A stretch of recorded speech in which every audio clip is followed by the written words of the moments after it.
was outside of Mezrab, funny enough, and I was there waiting when my friend Lanisha showed up. Now Lanisha, she's South African.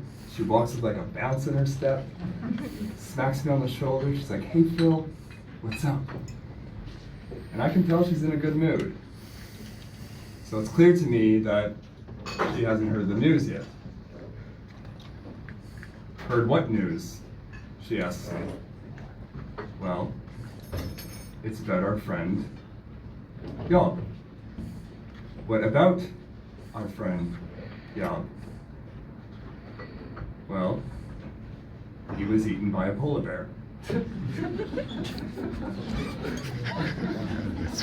I know it sounds ridiculous. Lanisha also thought it sounded ridiculous. It sounds like something you would say when you're pulling a prank on somebody. And she laughed, and she said, "Come on, Phil. Come on." But it's true.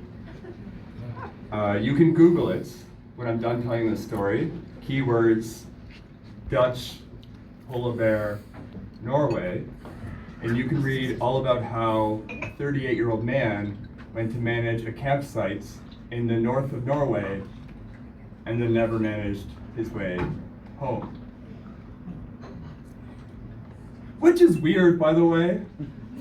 I don't know if anyone has been in this situation when you can Google your friend's death and you can read about it on the news. It's a weird feeling. Of course, it's disconnected. It doesn't tell the full story. It's missing the nuance. Things like how it was his second time going to the campsite because managing that campsite was his dream.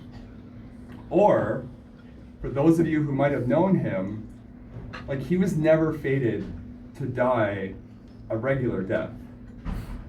I know it sounds weird, but I tell you, if you know the person that I'm talking about, you could see it in his personality.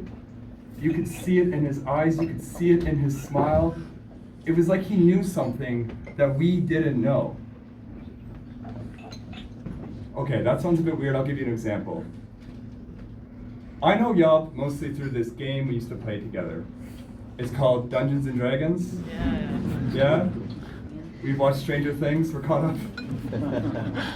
And he would play this character inspired by like icons like Iggy Pop, David Bowie, Mick Jagger.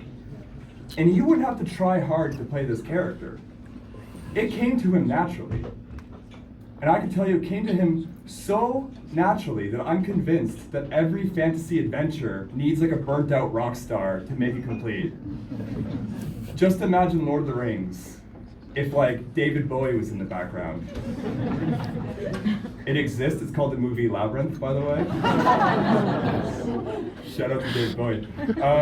So he had this personality about him. This very charismatic personality. He also was quite good looking.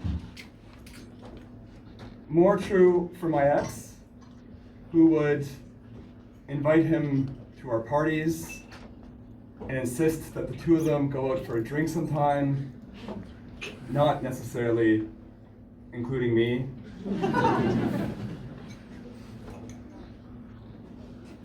So when it came time for Yob's wake, I didn't go.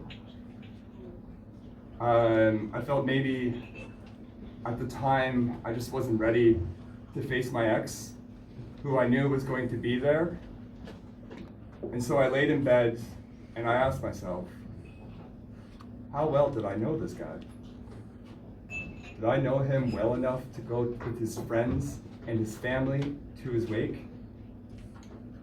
Was I actually even upset about his death? Or was this some kind of grab for attention? Maybe I was using his death as an excuse to be dramatic. So, my friend was having a party, a moving out party. It was close to the burn community, so I decided I would go to that instead. And it was fine. I found I could drink, I could smoke, and I could forget. And suddenly I was on that dance floor and it was like Everything had ended. It was fine. And then it hit me. And I felt like I was a puzzle piece falling out of place. I couldn't be on the dance floor anymore. I didn't fit in with those people. I had to be alone.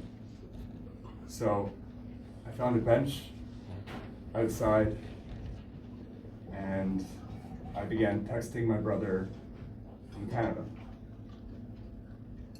Shortly after that, a woman at the party came up to me and she said, "You look upset." And I said, "Thanks." I mean, something to be said about Dutch directness, guys. And I said, "It's because I am upset."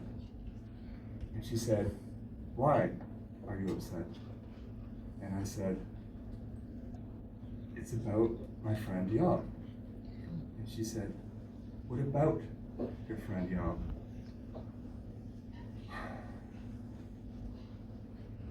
He was eaten by a polar bear.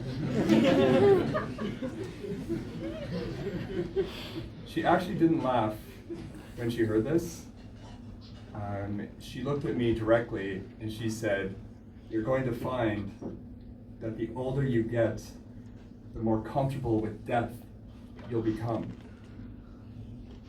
Now I heard her say that, and I don't know why she said it. It sounded like she wanted to give me advice. But what kind of advice is that? It sounds more like a curse or like an unwanted truth that no person in my position wants to hear about it at that particular time. And then she asks if I want a hug.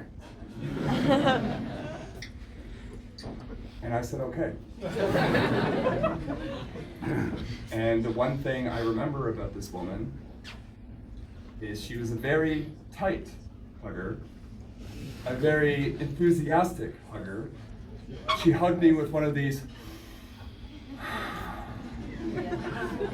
And I thought she was never going to let go. And then she did.